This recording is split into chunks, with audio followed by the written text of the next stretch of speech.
Hey Albert, hey track fans, how you doing? This is going to be a very quick tutorial because what we've got is on recommendation of a track fan called Oliver. Thank you, mate. Some MX3 here. You can get this online. It's sold in quite a few places.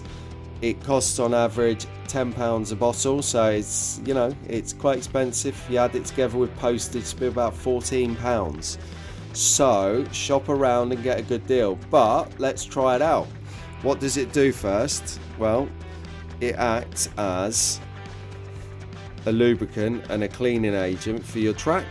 So whereas the last one we used the PECO rubber, hang on 1 second, one of these things, that's good for when you get really old tarnished track and you just need to get rid of the heavy tarnish, and then you can carry on with a product like this as a lubricant. Also, if you, however, though, you've got new track and you know you just want to maintain that, this is the best thing for you. Don't use the rubber on new track because you'll scratch it.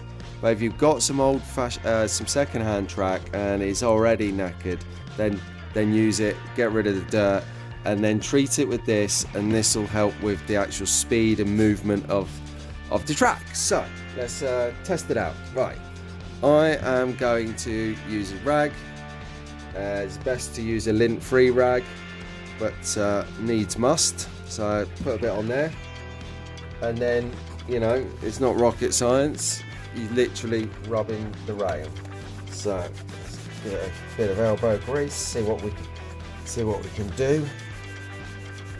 There you go, Albert. This is going to make you strong, mate. You're pumping iron, scrubbing track all day.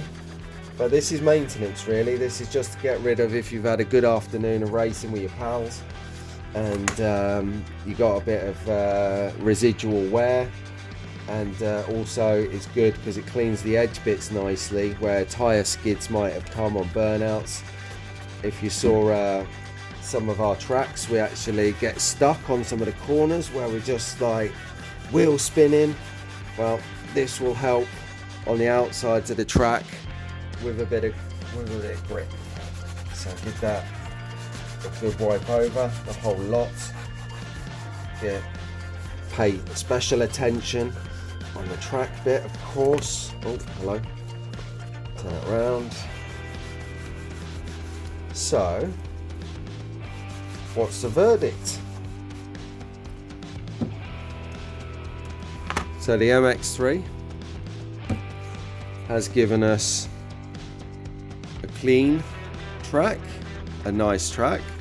It's given us, it feels like kind of slidey.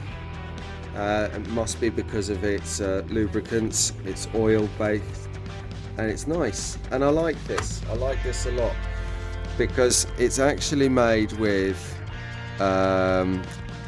non-chemicals basically, so it's not harsh. Yeah, it's always good when you look at the back of a product and you don't see a skull and crossbones or a hazard lightning, always. So that concludes the top tip. That was using MX3. Highly recommend it. Thank you, Oliver. I'll see you all soon. Take care, Albert. See you later, track fans.